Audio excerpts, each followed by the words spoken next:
Assalamu alaikum students. Today we have to start your 14th lesson in book 2, which is Louis Pasteur. This essay is written by Margaret Avery. And as you know, Louis Pasteur was a famous French scientist. इससे पहले जो हम chapter पढ़ चुके हैं sir Alexander Fleming, उसमें हमने pasture के बारे में भी देखा था। और पास्चर, जैसा कि आप जानते हैं, उसकी ग्रेटेस्ट डिस्कवरी क्या थी? That he discovered germs. ठीक है, तो ये और इसके अलावा उसने वैक्सीनेशन का मेथड भी इन्वेंट किया था। ये उसकी ग्रेटेस्ट साइंटिफिक अचीवमेंट्स हैं। तो हम लेसन की तरफ बढ़ते हैं। First of all we have been told something about the personal life of Louis Pasteur, और उसमें हमें बताया गया है that he was born in 1822 और डोल नाम की जगह पे, जो कि फ्रांस में ज्यूरा डिस्ट्रिक्ट में वाक़या है, वहाँ पर उसकी बर्थ हुई थी। And his family was not very well of. कोई ज़्यादा अमीर कबीर वो लोग नहीं थे। हम्बल सर्कमस्टांसिस में उसकी बर्थ हुई। और उसका फादर जो है, he had once served in Napoleon's army in his youth. जब वो जवान था तो नपोलियन की आर्मी में एज अ कंस्क्रिप्ट वो काम कर चुका था, और उसको उसकी बहादुरी की वजह से एक तमगा भी दिया गया था, the Cross of Legion of Honour. ये एक बहुत बड़ा एजाज़ है, फ़ौजी एजाज़ है, जो कि फ़्रांस में सोल्जर्स को दिया जाता है। तो उसके फ़ादर को ये एजाज़ हासिल हुआ था। और ये वाले जो इफ़ेक्ट्स हैं फादर से उसके सन में भी ट्रांसफ़र हुए थे। Pasteur himself was a great patriot, और कई जगह पर हमें उसकी पैट्रियाटिज़म की एग्जांपल्स मिलती हैं। सबसे पहले हमें बताया गया है कि 1848 में जब यूरोप एक डिफ़िकल्ट सिचुएशन से गुज़र रहा था, मुश्किल हालात थे, तो उस वक्त उसने नेशनल गार्ड में इनरोल करवाया अपने आप को। और इसी ईयर में एक जगह पे उसने देखा कि कुछ चंदा वगैरह इकट्ठा हो रहा है, फ़ंड्स इकट्ठे किए जा रहे हैं। तो उसके पास जितने भी पैसे थे, उस वक्त 150 फ्रांक्स थे उसके पास, और वो सारी की सारी रकम जो है वो उसने चंदे के तौर पे दे दी अपने मुल्क के लिए।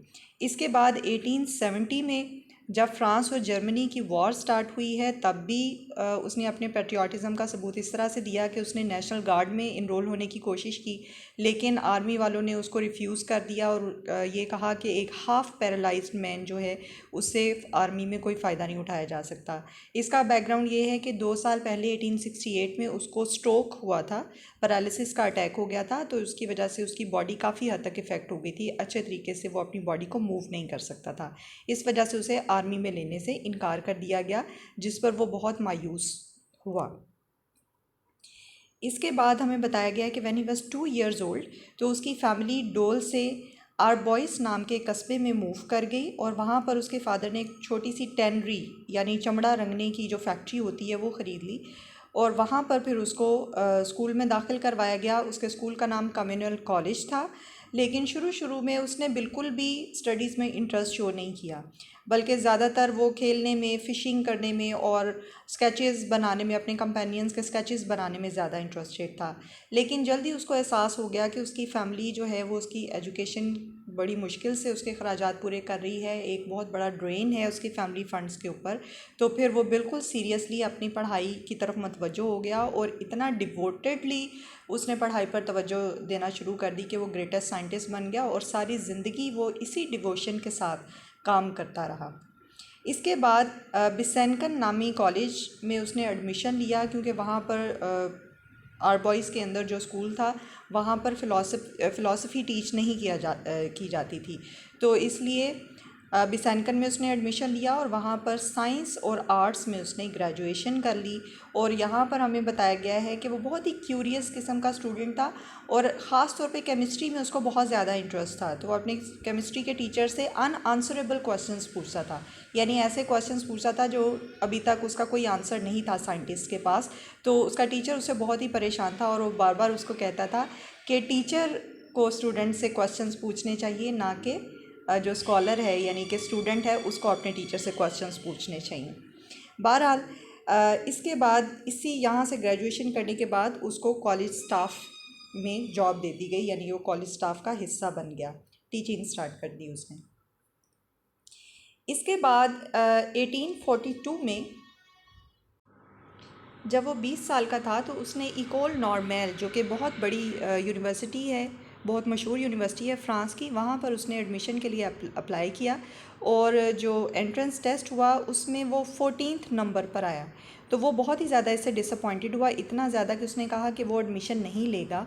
और नेक्स्ट ईयर उसने फिर से एंट्रेंस टेस्ट दिया और उसमें 4th पोजीशन उसकी आई। तो मोर और लेस वो थोड़ा सेटिस्फाइड इससे हो गया और इसके बाद उसने वहाँ पर अपनी स्टडीज़ जारी की। इसके बाद उसकी पर्सनल लाइफ में हमें बताया गया कि 1848 में उसको डेप्टी प्रोफेसर ऑफ केमिस्ट्री बना दिया गया यूनिवर्सिटी ऑफ स्ट्रासबर्ग में। और यहीं पर इसी यूनिवर्सिटी में उसकी मुलाकात अपनी फ्यूचर वाइफ से हुई जो कि रेक्टर की बेटी थी। तो 1850 में उसकी शादी जो है हुई इसी रेक्टर की बेटी के साथ। और इससे भी रिलेटेड एक इंटरेस्टिंग इंसिडेंट हमें बताया गया है कि शादी वाले दिन उसको भूल गया, वो इतना काम में बिज़ी था कि वो अपनी शादी भूल गया। और फिर एक फ्रेंड जो है वो गया और उसको लेकर आया ताकि वो खुद अपनी शादी में शिरकत कर सके। लेकिन उसकी शादी काफ़ी ज़्यादा कामयाब रही और उसकी वाइफ ने काफ़ी उसको हेल्प किया काम करने में, जिसकी वजह से वो मज़ीद साइंटिफिक अचीवमेंट्स कर पाया। इसके बाद हम उसकी साइंटिफिक अचीवमेंट्स की तरफ आ जाते हैं। फर्स्ट उसकी साइंटिफिक अचीवमेंट ये थी कि 1860 में फ्रेंच एकेडमी ने एक प्राइज़ का ऐलान किया कि स्पॉन्टेनियस जनरेशन के ऊपर रिसर्च की जाए। अब सबसे पहले हम ये समझ लेते हैं कि स्पॉन्टेनियस जनरेशन होती क्या है। इसका मतलब है स्पॉन्टेनियस मीन्स ऑटोमेटिक, यानी खुद ब खुद, और जनरेशन यानी कि पैदा हो जाना। तो पहले ये ख्याल किया जाता था कि शायद सब्सटेंसेस के अंदर खुद ब खुद जो है जानदार चीज़ें पैदा हो जाती हैं। फॉर एग्ज़ाम्पल मीट जो है, गोश्त वगैरह, उसको अगर कई दिन तक रखा जाए तो उसके अंदर सुंडियाँ वगैरह पड़ जाती हैं। तो ये समझा जाता था कि शायद ये खुद ब खुद पैदा हो जाती हैं और इसको स्पॉन्टेनियस जनरेशन का नाम दिया जाता था। और इसी के बारे में फिर फ्रेंच एकेडमी ने प्राइज़ रखा कि इसको गलत साबित किया जाए या सही साबित किया जाए साइंटिफिक एक्सपेरिमेंट्स की मदद से। तो पास्चर ने इस ख्याल को गलत साबित कर दिया। उसने एक्सपेरिमेंट्स की मदद से ये प्रूव किया कि अगर आप अच्छे तरीके से किसी चीज़ को हीट अप कर देते हैं, उसको गर्म कर लेते हैं, तो उसके अंदर से सारे जर्म्स मर जाते हैं। और असल में ये जो चीज़ें पैदा हो रही होती हैं ये जर्म्स की वजह से पैदा होती हैं। खुद ब खुद कोई चीज़, जानदार चीज़ जो है वो खुद ब खुद पैदा नहीं हो सकती। यानी स्पॉन्टेनियस जनरेशन जो है वो एक फॉल्स नोशन है, गलत ख्याल है। तो उसके जो अपोनेंट्स हैं उन्होंने कहा कि नहीं, उनको इस तरह के रिज़ल्ट नहीं मिले हैं, उनको अपोजिट रिज़ल्ट आए हैं, लेकिन वो इस चीज़ को प्रूव नहीं कर सके। और फाइनली ये प्राइज़ जो है वो पास्चर को दिया गया और हमेशा के लिए ये बात साबित हो गई कि स्पॉन्टेनियस जनरेशन पॉसिबल नहीं है, यानी चीज़ों में खुद ब खुद जानदार पैदा नहीं हो सकते। इसके बाद नेक्स्ट जो हमें उसकी लाइफ के अंदर बताया गया है, 1870 में फ्रांस और जर्मनी की वॉर स्टार्ट हो गई। ये शुरू में भी इंसिडेंट बताया गया है कि उसने 1870 में इनरोल होने की कोशिश की थी लेकिन उसको पैरालिसिस की वजह से इनकार कर दिया गया था। जिस वक्त ये वॉर स्टार्ट हुई तो पास्चर जर्मनी में ही था और उसको जर्मनी की यूनिवर्सिटी ऑफ बॉन की तरफ से एक एजाज़ी डॉक्टरेट की डिग्री दी गई थी उसकी साइंटिफिक अचीवमेंट की वजह से। तो जब उसको पता चला कि उसकी कंट्री की वॉर स्टार्ट हो गई है जर्मनी के साथ, उसने फौरी तौर पे ये डिप्लोमा उनको वापस कर दिया और साथ में उसने एक लेटर लिखा जिसमें से ये लाइंस आपके लेसन के अंदर कोट की गई हैं। Today the sight of this parchment is odious to me, यानी ये कागज़ का टुकड़ा जो है आज मुझे बहुत ही हिकारत अंगेज़ लग रहा है, मुझे बिल्कुल भी अच्छा नहीं लग रहा। And I feel offended at seeing my name placed under the patronage of a name doomed hence forward to execration by my country, that of Rex Guilelmus. क्योंकि रेक्स गिलेलिमस वहाँ का इंचार्ज था, रेक्टर था यूनिवर्सिटी का, और pasture का name उसके नीचे लिखा हुआ था। तो उसने कहा कि मुझे ये देखकर अच्छा नहीं लग रहा कि एक ऐसा शख्स जिसको मेरा कंट्री पसंद नहीं करता उसके नाम के नीचे मेरा नाम लिखा जाए। तो इस तरीके से उसने फिर अपनी पेट्रियाटिज़म का सबूत दिया। और जब उसको आर्मी में नहीं लिया गया तो उसने सोचा कि वो साइंस की तलवार से अपनी जंग लड़ेगा और उसने फिर साइंटिफिक डिस्कवरीज़ और इन्वेंशन के ऊपर तवज्जो देना शुरू कर दी। सबसे पहले उसने फर्मेंटेशन के ऊपर काम करना शुरू किया। ब्रूइंग इंडस्ट्री यानी शराब कशीद करने की इंडस्ट्री जो है वो फ्रांस में इतने ज़्यादा स्ट्रॉन्ग नहीं थी, जर्मनी में ये इंडस्ट्री काफ़ी ज़्यादा स्ट्रॉन्ग थी। तो उसने ये सोचा कि जर्मनी को हराने के लिए फ़्रांस में इस इंडस्ट्री को फ़रोग़ देना चाहिए। उसके लिए फिर उसने फर्मेंटेशन का तरीका जो है वो ईजाद किया।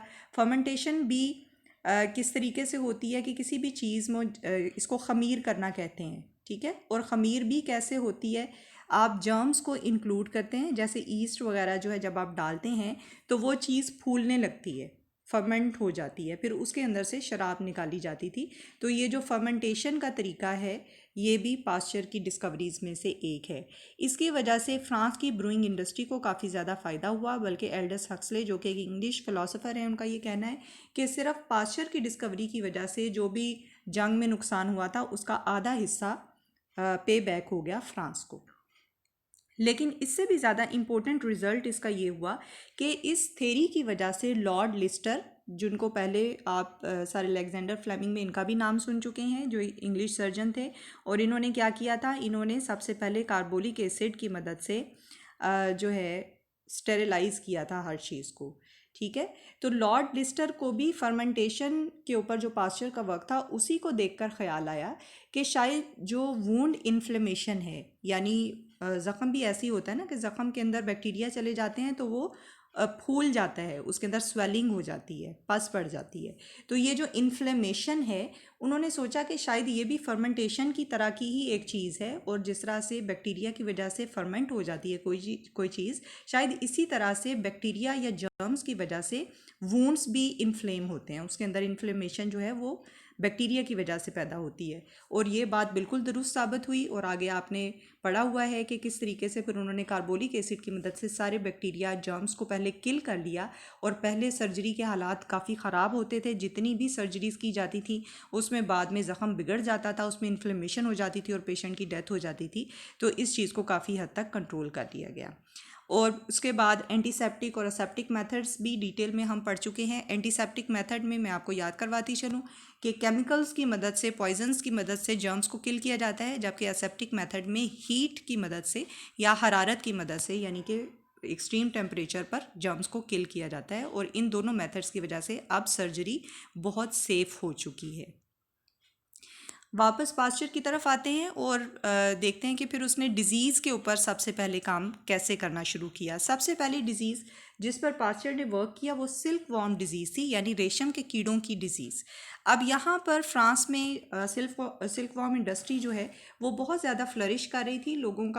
बहुत सारे लोगों का रोज़गार इसके साथ वाबस्ता था, और वो बड़े बेहतरीन जो अपना घर का कमरा होता था उसके अंदर सिल्क वॉर्म्स पाला करते थे और उसके टेम्परेचर वगैरह का ख्याल रखा करते थे।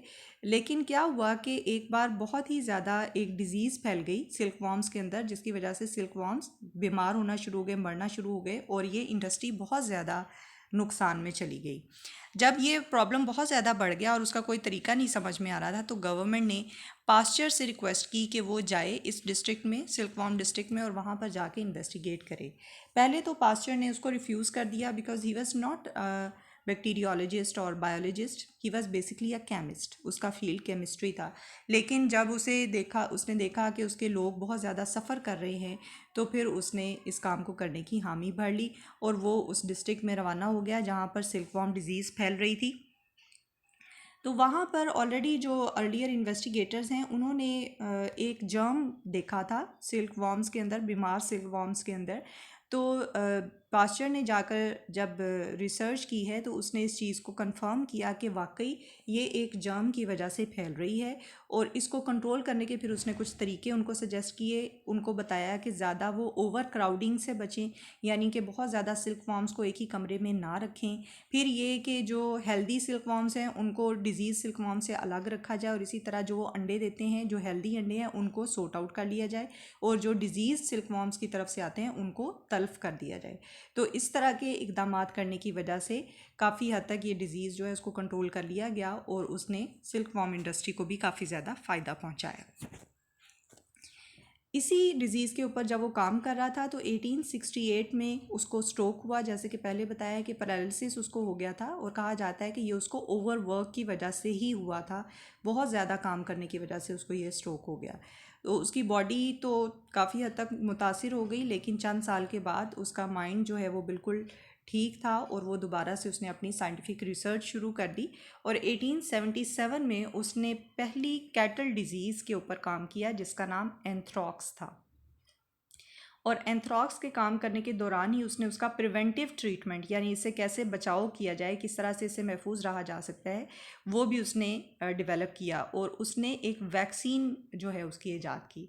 अब वैक्सीन या वैक्सीनेशन बहुत कॉमन टर्म है, लेकिन उसमें होता क्या है कि जिस डिज़ीज़ की, जिस बीमारी की जो वो वैक्सीन होती है, उसी के जर्म्स को या तो वो डेड जर्म्स होते हैं या फिर उनको बहुत ज़्यादा वीक कर दिया जाता है। वो इतने कमज़ोर जर्म्स होते हैं कि बीमारी नहीं फैला सकते, तो उनको वैक्सीन की शक्ल में बॉडी के अंदर इंजेक्ट किया जाता है। तो उससे क्या होता है कि हमारा जो नेचुरल डिफेंस सिस्टम है, जो ऑलरेडी हम पढ़ चुके हैं, हमारे वाइट ब्लड सेल्स, वो मुतहरिक हो जाते हैं उस डिज़ीज़ के अगेंस्ट, और अगर वाकई उस डिज़ीज़ के जर्म्स हमारे ऊपर अटैक करते हैं तो बॉडी ऑलरेडी उसको फाइट करने के लिए तैयार होती है।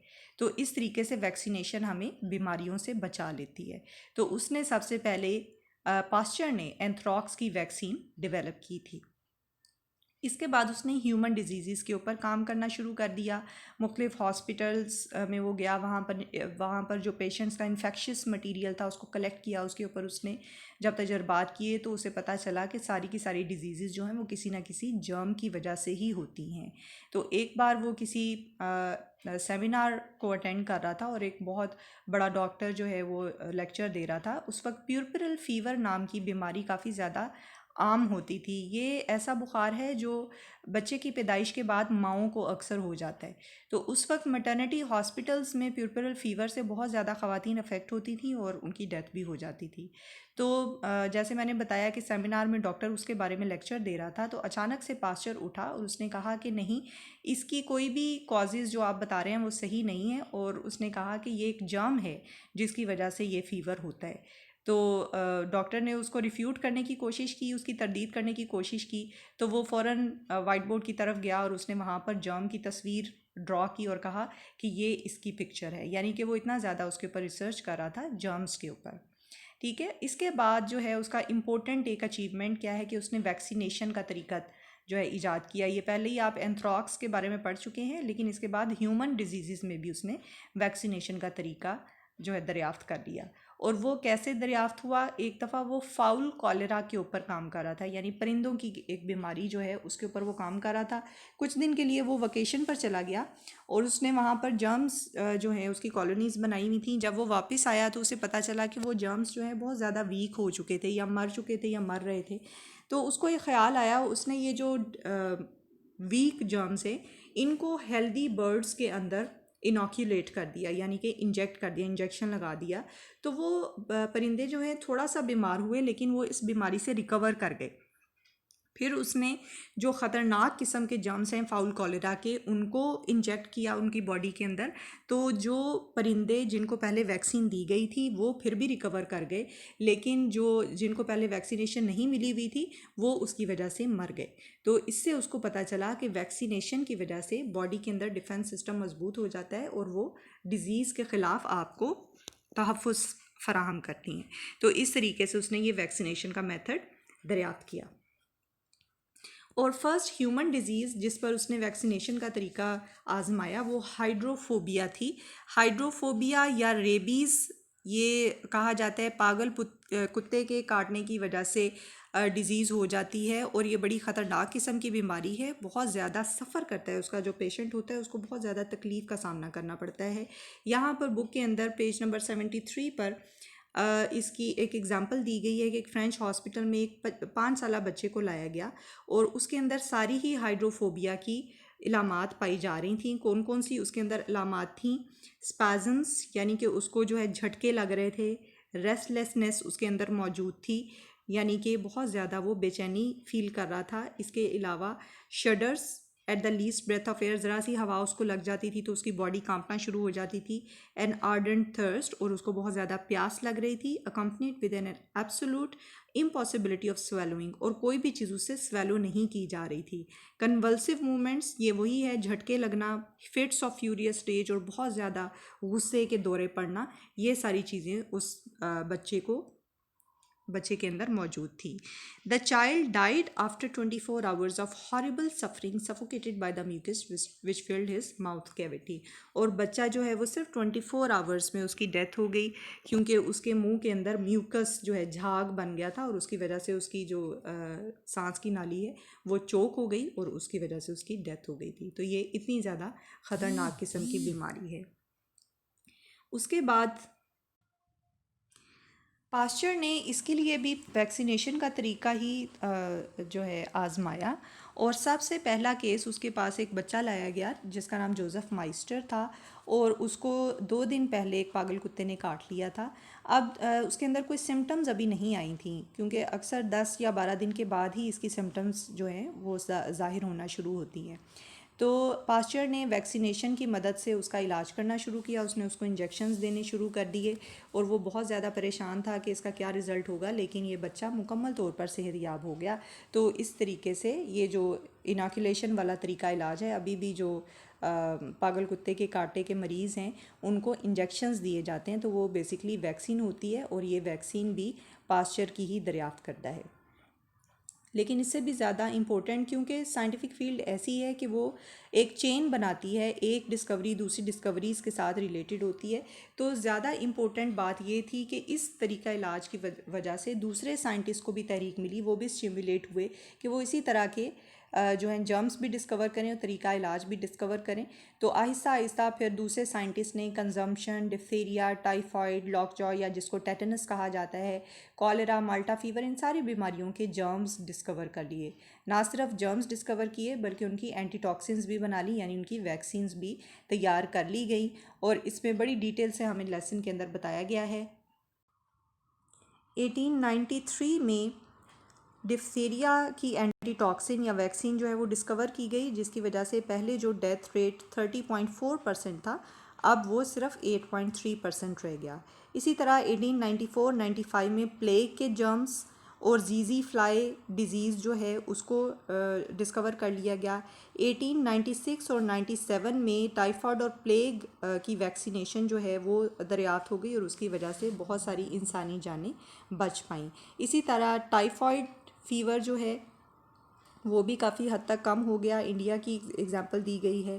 फिर 1898 और 1900 में मलेरिया और येलो फीवर के बारे में पता चला कि इसके जर्म्स मॉस्किटोज़ की वजह से फैलते हैं, यानी मॉस्किटोज़ इनके जर्म्स को कैरी करते हैं, वो किसी हेल्दी इंसान को जब काट लेते हैं तो ये बीमारी उसके अंदर मुंतकिल हो जाती है।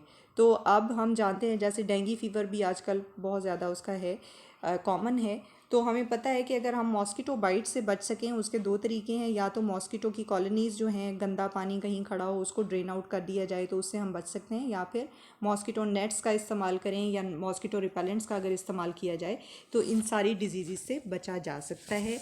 और ये सारा कुछ डिस्कवर हुआ पास्चर की डिस्कवरी के नतीजे में। ठीक है बेटे, इसके बाद हमें बताया गया है कि पास्चर को किस तरह से रिवॉर्ड किया गया, उसको कैसे एक्नॉलेजमेंट मिली।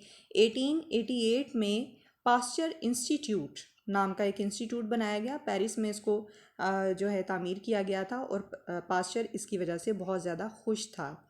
और हमें ये कहा गया है कि Pasteur was the person who brought disease from the realm of supernatural to the natural, यानी पहले डिज़ीज़ के बारे में बहुत सारे सुपर नेचुरल आइडियाज़ एसोसिएट किए जाते थे, और कहा जाता था कि जी मुख्तलिफ वजह से होती है बीमारी। For example